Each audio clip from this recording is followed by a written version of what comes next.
welcome to another edition of the Pride of the Poconos podcast. I am your host, Zach Sterniolo. Thanks for tuning in for another episode. Today, I'm joined by members of East Stroudsburg South's boys soccer team, head coach Dan Lewis, senior goalkeeper and captain Jack Riordan, and senior forward and captain Darryl Longdon. The Cavaliers are one of the top two teams in the Eastern Pennsylvania Conference Mountain Division with a 10-4 overall record, 8-4 EPC, and 5-1 against teams within the division. Pleasant Valley sits 8-3-1 both overall and within the EPC, and is also 5-1 in the division, making for a really tight race heading into the playoff stretch here. So with that, guys, welcome to the podcast. Thank you. Thank you. Thank you. It's great to have you. So I guess we'll start with some personal background here. Darryl, we'll start with you here. I know this has been a really successful season for you so far. Senior year, leading the Cavalier team here with 22 goals on the season, 6 assists. Again, 10 wins so far this season. What's been working for you so far, and how long have you been playing? Well, first, I've been playing since I was 3 years old, and what's been working so far has been mainly communication and the focus of our team for the season. On the field, trying to go after and strike against some of the best teams in this conference. A win over Liberty so far, who was previously undefeated, and I think you're still their only loss on this season. It seems like you've been able to score against really any one team and really up against any defense you've faced so far this season. What is anything different this year as opposed to the years past? Well, yeah, I feel like our team, including me too, have been following what the coaches have been telling us. They usually say trust the process, which is actually, it's been working. All we do is just listen to the coaches and we'll be fine. Dan, for you here, from your perspective on the sideline, coming into the season, you and I have talked about changing the mindset of East Stroudsburg South boys soccer. What did you mean by that then? And what have you seen throughout these first 14 games that have led you to the success that you were kind of hinting at back in August? Yeah, of course. I've been at East Stroudsburg South for the last 13 years as a player and then a coach. Volunteered. I was a JV coach. I assisted, and now the head. What we lacked was, for probably the last 10 years, is just a winning culture. And I think that through discipline on and off the field, and the players just really caring about each other and caring about the coaches, vice versa, I think we've really laid a great foundation as far as a winning and productive culture. So that, to me, is the biggest change over the years, and especially from last year to this year. We talked already about that win over Liberty. What wins have stood out to you so far this season for you? I'm sure that one's up there, but I know there are a couple others as well. Yeah, we had talked about that before. I think that the real turning point in our season was that Stroudsburg win. The kids hadn't beat Stroudsburg in, I think, at least 8 games or up to about 5 years. And I think to get that monkey off their back about beating the crosstown rival was absolutely huge. And I think that instilled some confidence in them. They're like, look, we're for real. We can do this year. And then, yeah, the Liberty win, it still is Liberty's only loss. And quite frankly, we played extremely well in that game, and we physically took it to them, which is what we pride ourselves on. And we're excited to hopefully see them again in the playoffs. Let's talk about this divisional race. You and Pleasant Valley are, at this point, really the only teams in contention for this division title now. On Tuesday, October 10th, you're going head-to-head against them. The winner of that game likely gets the division. From your perspective, you already had one game against them, a 3-1 loss earlier this season. What needs to happen over the course of this next week, leading up to that game, and in that game to come out and give yourselves a rightful shot at this division championship? Like I said at the beginning of the season, there were 3 teams that we needed to unseed. And we still have 2 of those in front of us this week before we get to Pleasant Valley, so we can't count our chickens before we get there. We have to beat Pocono Mountain East up there, which is never an easy place to play. That game is tomorrow at 4 o'clock. And then we play home against Stroudsburg, a rivalry game, tough fought battle last time, and it will be another tough fought battle again. So we didn't take care of those games, but if we can, we feel confident that we can. Against Pleasant Valley, we need to not give up we can't give up goals on mental errors, and that's kind of what happened last time. We gave up a goal on a header, we gave up a goal on, I believe it was a Jack save, and we didn't clean it up. And then we gave up on a penalty kick, if I'm not mistaken. And we actually, in that game, we lost Darryl for the last 30 minutes with 2 yellows, which he knows won't happen again. I'm sure. Let's talk about Jack here as well. Jack, you've got 6 shutouts on this season, averaging about a goal a game allowed, which, especially considering the level of talent within this conference, is more than respectable.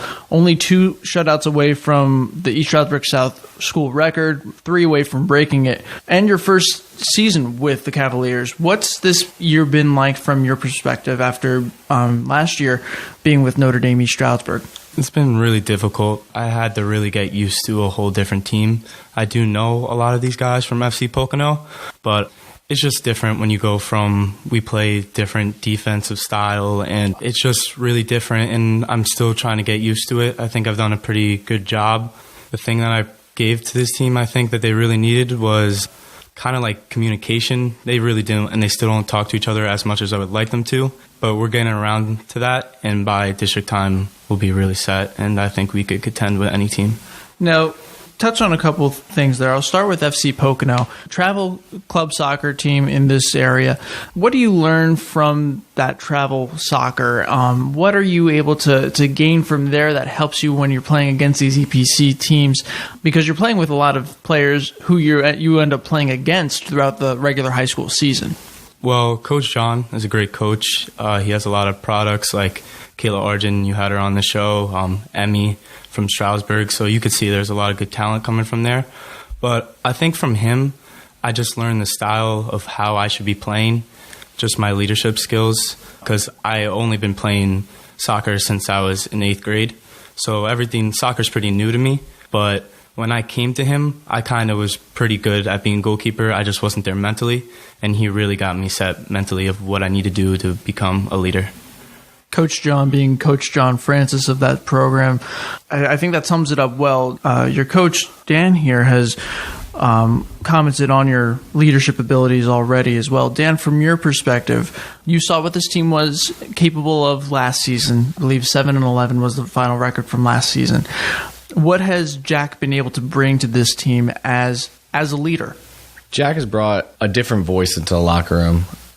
When you've been with the same guys some of these guys maybe have been together 8-9 years, the leadership voices start to get stagnant. And I think bringing in a new voice and somebody that is actually a very good leader, not that we don't have good leaders on the team, but it's different than bringing in somebody to be a subpar leader. You're bringing in a good leader, a new voice into a team that's already on the rise to being successful. And it was a perfect marriage. That's exactly what we really needed. And Jack's brought it on the field and off the field. This is a South team that hasn't gone to the playoffs in quite some time. Jack, you've been to the playoffs, albeit on a different stage. Last season, district final, District 11 Class 1A with Notre Dame East Stroudsburg. What was that experience like, and will that have any benefit to you heading into the playoffs this season? Actually, my sophomore year is the first time I made districts, and we lost our first round. It was heartbreaking. I actually got a concussion from that game. And when we came back, it was such a great feeling because we actually lost 1-0 double overtime to Moravian, but we beat them during the regular season. It's one of those games that it's kind of heartbreaking. I think it's going to help me a lot, and I'm going to try to get these guys to because it's a big atmosphere. There's going to be a lot of people there, but we've had a lot of people who come to our games. That Parkland game was pretty crazy. We lost 3-2, but it was a good game. And like you're saying, it was a different level. That's kind of the big thing that people try to get in my head, is that I was a single A keeper, but I think I've shown that I could also do it at the high level too. So absolutely. I mean, 6 shutouts kind of speaks to that very well, I would think. Darryl, for you, knowing that you haven't faced a playoff match in the EPC yet, does that affect your mindset at all? Have you even allowed yourself to think of that at this point? I know there's still 4 games left in this regular season, even before you get to that point. Does any of the playoff pressure, if you will, affect you in any way at this point yet? Well, no, I don't let any of it get to my head because I've played in a lot of big matches, such as like in March, the beginning of March, my ODP state team, we actually went to the national championship games, and those were all packed with people. I've played in games where stadiums were packed, and like I don't let anything get to my head, and I just play my game. Because as long as I play my game, then the team should be fine. Dan, for you, when you're getting closer to a playoff run like this, how important is it for you to remind them to keep those fundamentals intact and to keep doing what has gotten the team to this point already? Yeah, I would first like to comment on Darryl. Just to talk to what he just said. Sure. Darryl does not get rattled by anything. It's actually quite amazing. Just even yesterday, Darryl had 12 shots on goal and only put in a few of them. And every time he would miss, it's like, get back up, ready to go again. And I actually don't know if I've coached an athlete where he had such great amnesia, if you will, where one play to the next is just, it's next one up, next one up, next one up. And I think that's definitely I don't care if he's played in a playoff game. He's going to be fine, more than fine. To your point again, I'm sorry, repeat the question. No, that's fine. Just keeping in mind the fundamentals when you get to this stage in the season. I know it's been a long season already.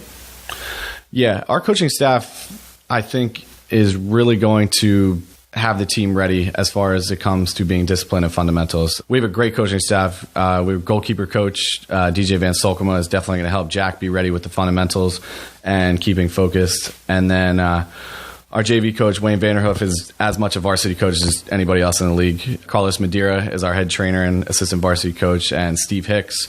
And Steve Hicks has won 2 MVC championships and knows what it takes to win. And I think his calmness and his leadership is definitely going to help them be humbled and be ready to go when it comes playoff time. I've only played in the playoffs. I've never coached in the playoffs. So I think Steve's leadership is definitely going to help us down the road here. And Carlos has been extremely instrumental in setting up our fundamentals and our shape and how we play on the field as far as formation. So along with myself and those guys, I think these guys will be ready. When was the last time East Stroudsburg South was in a playoff game? I believe it was the season of 2012. We lost to William Allen. I believe the score was 2-1, and we lost in overtime, about a couple minutes into overtime. And then the last time before that was actually my junior year playing at the school. We had lost to William Allen as well. So you can see a theme there. What year was that? That was 2007. Okay. So actually might have been even 2006. Long time. Sure, but to get back there this year has to be rewarding, I'm sure. Now, Jack, you touched on the fact you hadn't started playing soccer until 8th grade, so this is all still fairly new for you, to an extent at least. Why did you start playing, and what convinced you to join? Well, I was a football player. I love football. I still do love football. And Notre Dame of East Stroudsburg didn't have a football team. So they had a new coach, Sashri Spencer, who was doing great things with that girls' team. And he coached our 7th and 8th grade team. And I was actually a field player. And he saw I had good reflexes from football and asked me to be a goalkeeper. And it just took off from there. And I've been I think because of my mind with how I lead is because I've been with a lot of coaches, even with LVU. I actually had Coach Pachuta for a little bit, so that's kind of funny. And I had Bob Hartman. I've had a lot of the great coaches around here. So I try to take little things from each and try to put it together as much as I can. Darryl, for you, I know you said that you've been playing since you were 3 years old. What got you interested in playing? Was it just instinctual for you, or the environment? What was it that got you playing soccer? Well, I've always grown up playing more than one sport.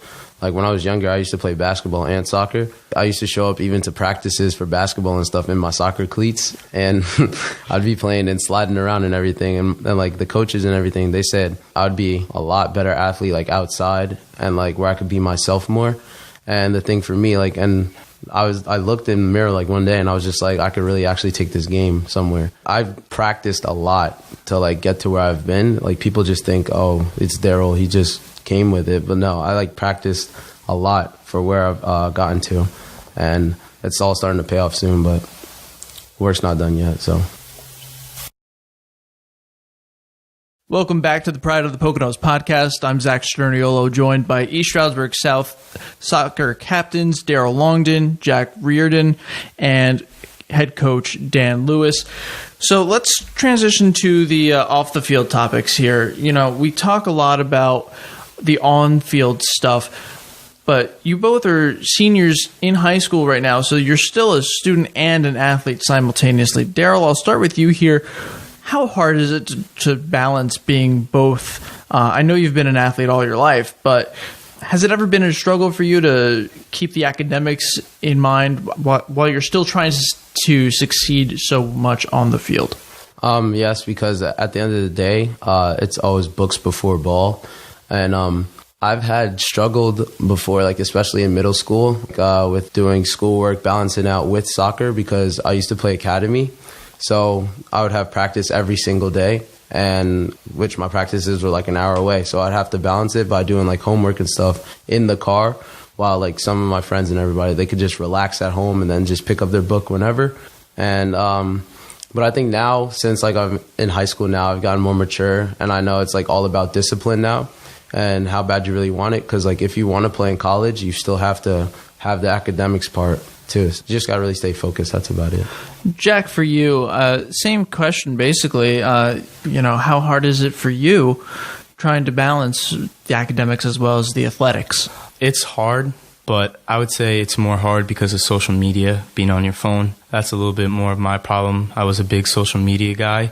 So once when I had practice and I would have basketball and soccer in the same day, and coming home, I didn't really want to do my work. I wanted to be on my phone and relax. So it just decided, like, I had to really get to my work because I can't do anything with soccer if I don't have the grades in college.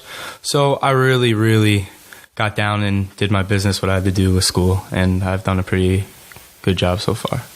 Dan, from your perspective, is there anything a coach can do in those situations where you see a kid is falling behind academically, while even if they're performing well on the field?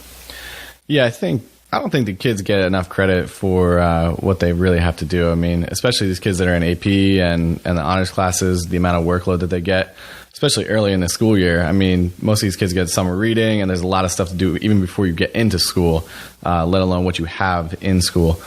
We practice till 6 every day, and that's if we don't have a game. If we have an away game, sometimes you're not getting home till 9 o'clock. These kids have to do 2 hours worth of homework and then get up and go to school and do it all over again. So I give them a lot of credit. We really haven't had too many issues with grades this year, maybe 1 or 2 occasions, but not really. We've done a pretty good job. And what we did to try to help the kids focus a little bit is we took social media away for a while in the beginning of the season and just kind of let them focus a little bit. And since they've kind of gotten it back. But once the playoffs come, we're gonna do another social media ban and let them focus a little bit more on school and until soccer's over. I don't think I've heard a coach instill a social media ban, so I'm not going to ask what led to it. But there was nothing that led to it. It was just okay. I did a little bit of research on it before the season, and some schools like Clemson and Louisville and some of those places have instituted it more on just protecting their players because those are big time schools. But there was a lot of the coaches that said that it was focus driven as well. So we tried it, and we did it throughout preseason and a little bit into the season, and the kids were obviously very focused, and so they've gotten that privilege back a little bit. But like I said, we're gonna do it again once we get playoff time, just to hone back in and get that focus down. I feel like that just basing this off of the record 14 games in here, I mean, it seems like it's paid off. I know that it's been lifted for the meantime, but still it seems like this team has started off on the right track, and maybe in part because of that. Jack, I'll go to you here with this talk about social media, and I know you even brought it up just a few minutes ago. How hard is it to find the benefits of it, but also try to balance that with everything else that you've got going on in life? Because, I mean, I know as a reporter, I'm always trying to scroll through Twitter to make sure I'm up to date on what's going on. But I know as a student, I was the same way. I couldn't put it down then either. So what's it been like for you trying to find that balance? I think I'm starting to get it down now. But I used to be on my phone 24/7, especially I'm a big Twitter guy, Snapchat, all that. So it's good because, like, Sunday, like, of course, I have a fantasy team because I'm a Jets fan, and I almost want to cry. Yeah, I want to cry every Sunday. Except for this Sunday. Yeah, I mean, it's a fluke that they're 2-2. I'm gonna be honest. Listen. I can't get too hyped up. But yeah, it's good to be tied with the Patriots. I guess you could say that. There's that. Yeah, and then news like with Las Vegas happening, I didn't know from watching the TV. I knew because I got everyone was tweeting about it. But the bad things is getting in the typical high school drama with, I don't like this person, so I'm going to throw a little sub-tweet at them, and then you think this and you think that, and it starts like, that's why I think the band's good, especially during these playoffs.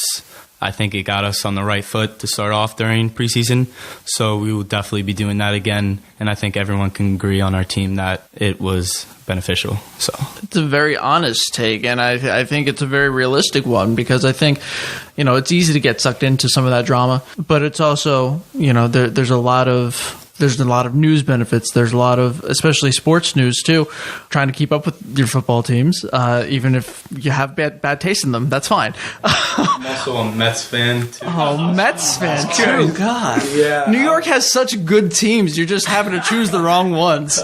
Wait, I have to interject here. Good teams, Giants are 0-4. Oh. I know. I know. Listen.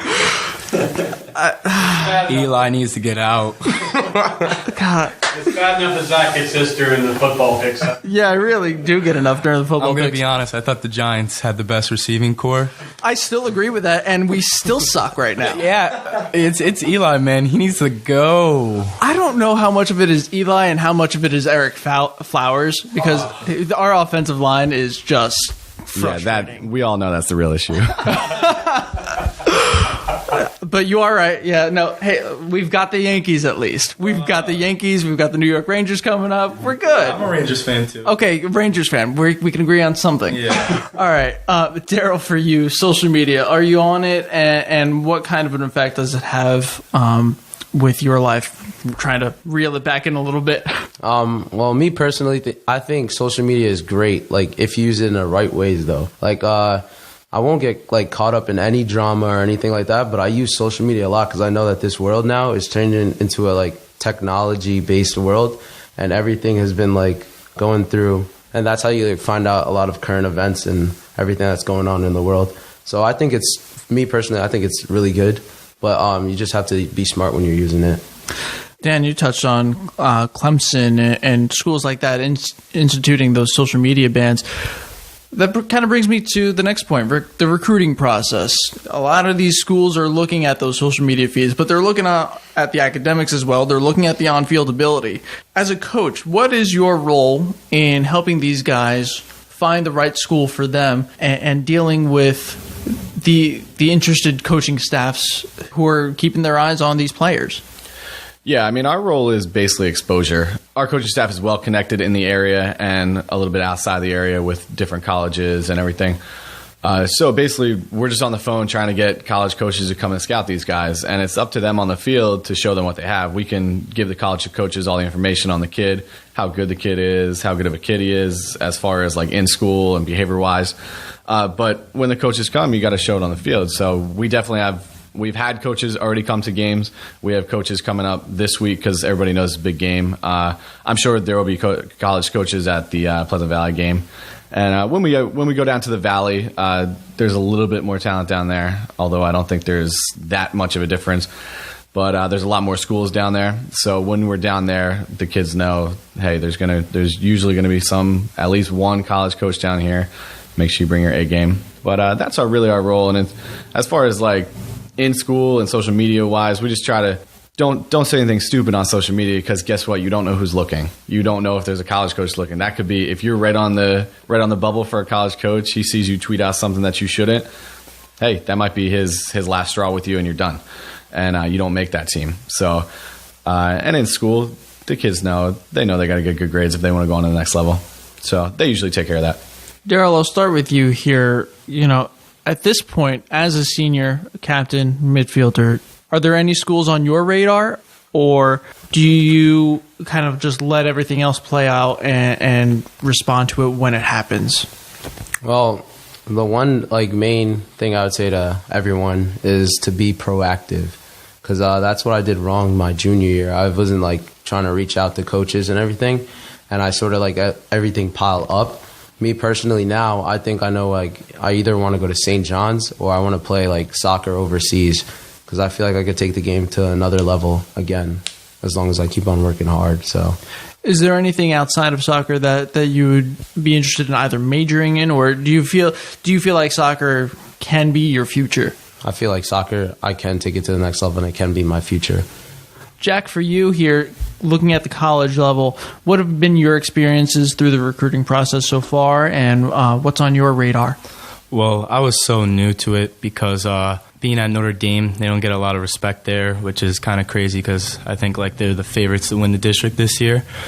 I had to go through travel with FC Pocono, and they've helped me a lot, and it was just really new because I just started in 8th grade, and now people are saying I'm good enough to play at a college level. So then I really had to do it myself with I've been to a lot of ID camps, and mostly ID camps in this area, kind of trying to look in this area, like Wilkes University, Scranton, Misericordia.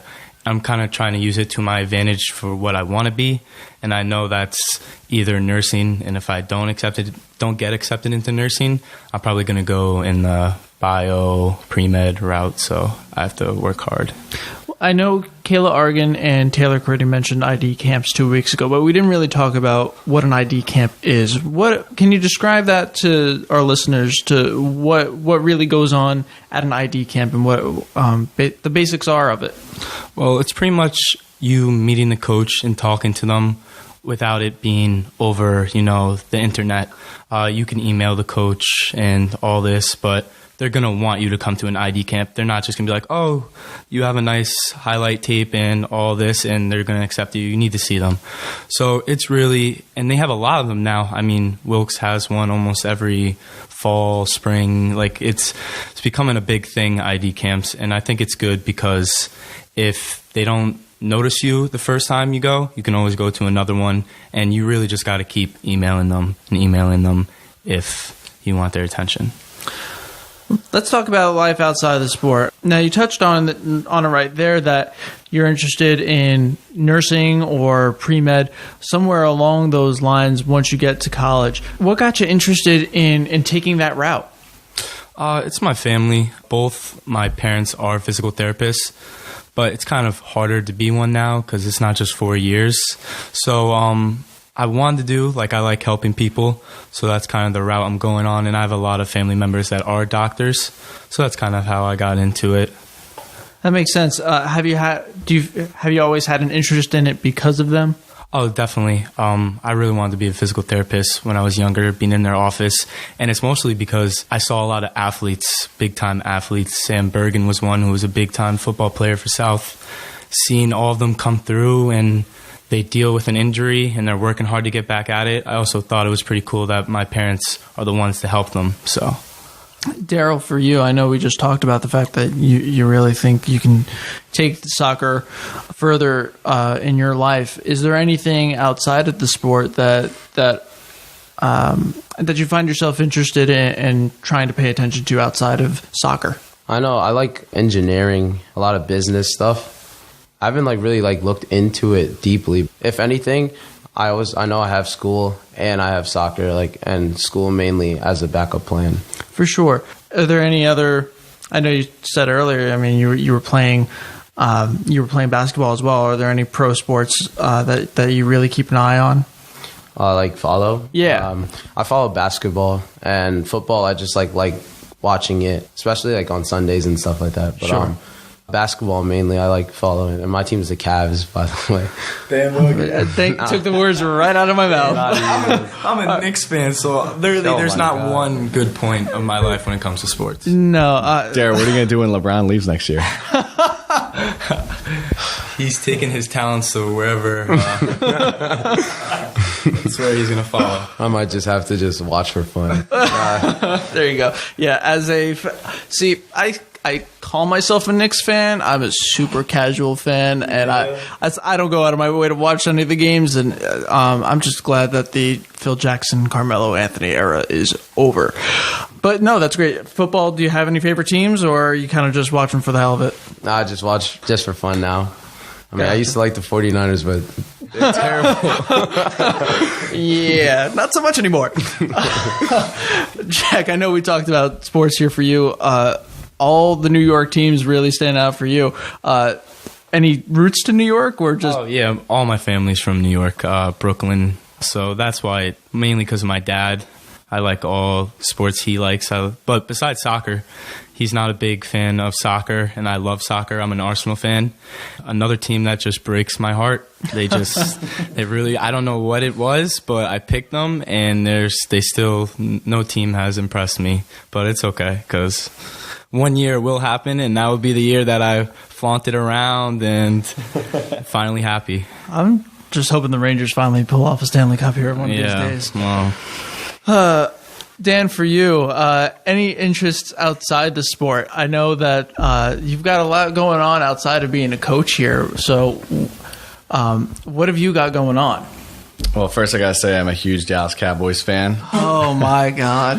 Which this last weekend was rough, but we have a bright future ahead of us. A lot brighter than the Giants at this point. Yeah, I would have to say that. But yeah, outside, I'm an avid golfer, although I don't get to play as much as I would like to. I also own a personal training studio real close to here on Main Street called Train on Main. And we actually sponsored one of the Pocono Record Athlete of the Week.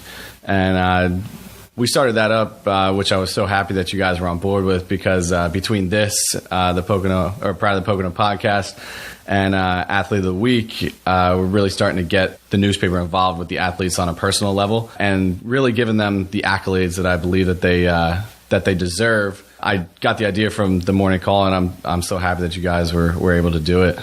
It's been so great that you and that company were able to really take on the idea, because I think it is very important. I mean, I know I'm a little biased being part of the sports department, but I think it's important for our community to be involved and to be engaged with the sports community at the high school level. And so I think it's a great thing that we're able to highlight it in that personal of a way. I think there's a free hour of training that comes along with being the winner of the Athlete of the Week. Yeah, each Athlete of the Week will receive a free week session with myself or one of my personal trainers. And if you nominate athletes each week, you can receive a free car wash from Shine Time over in East Stroudsburg or in Tannersville, and you can receive a free session at Train on Main. So you can go to PoconoRecord.com and nominate there, because I think that's a great initiative and really, really beneficial, even to the small businesses in the area as well as our local high school athletes. Is there anything else here that we haven't discussed that you guys want to touch on here? Come to think of, do you want to mention the East Stroudsburg South defense of this team? Yeah, I mean, I would say all our starters, to be honest, we run like a 12, 13-man rotation, and I would say all those guys have really stepped up and became this cohesive unit on the field. And even our role players and our reserves have really honed in on their role and really found out their niche in the team, and I'm extremely proud of those guys. But yeah, when you talk about our defense, Najee Brown, Ethan Bowers, Palmer Poston, and Sean Ward have done one hell of a job this year. I couldn't be more proud. Through the first, I believe, 4 games, I think we only had 7 real shots on goal, maybe 10 on the score sheet. But yeah, those guys have done just a great job. I couldn't be more proud of those guys. And then we have great help on offense. Jaden Longdon, Darryl's brother, has been incredible as a freshman. I think he's second on our team in goals, assists, and points. And then Dominic Gerhardt, I believe, leads our team in assists, playing from the striker position, which is pretty impressive. We've had some great leadership from guys like Skylar Getting and from Sean Ward, our other captains. Randy Vicente came up here from PV. He played at PV last year, and he's been just a great asset to our team on the outside mid. And Santiago Royaro. I'm trying to get that right, guys. He has been an absolute beast in the middle, along with Zach Wilson. So those guys just couldn't be more proud of those guys. It's been a great season so far, and it will continue to be a great season. We're hoping to be the best team in school history. School history we've had 15 wins on 2 different occasions, and we're looking to eclipse that this year, and looking to hold up that first trophy in 22 years at East Stroudsburg South Soccer. There you go. That is 22 years. I think you guys are on the right track. I think everything this season has gone the way it has needed to for you guys to get where I know you envisioned this team being back when we talked in August. So it's been fun to watch the ride. It's going to be fun to watch that game on Tuesday night against Pleasant Valley at Pleasant Valley. That's going to be at 7 o'clock in Broadheadsville. That will be the game for the division. I know you guys tied divisionally right now, 5-1. Technically, PV really has the edge if it came down to a tiebreaker because they've got one less loss at this point. But I know you guys are going to do all you can to make sure that you come out on top Tuesday night. Jack, Darryl, anything else you guys want to touch on here? Yeah, the defense have been really great. It's been a blessing because I kind of came in maybe a week before preseason. It wasn't like this was 2 months like in the summer. So it was a new face for them, and they accepted me. I didn't even know if I was getting the starting role right away. So they accepted me, and we've just been working since there. And when you only need to make one real big save or 2 big saves, when someone's asked, how'd you make that save? Well, it's because I could focus and I'm not as fatigued because I don't have to make 10 saves. I only need to make 1, and that's because they lock it down for me.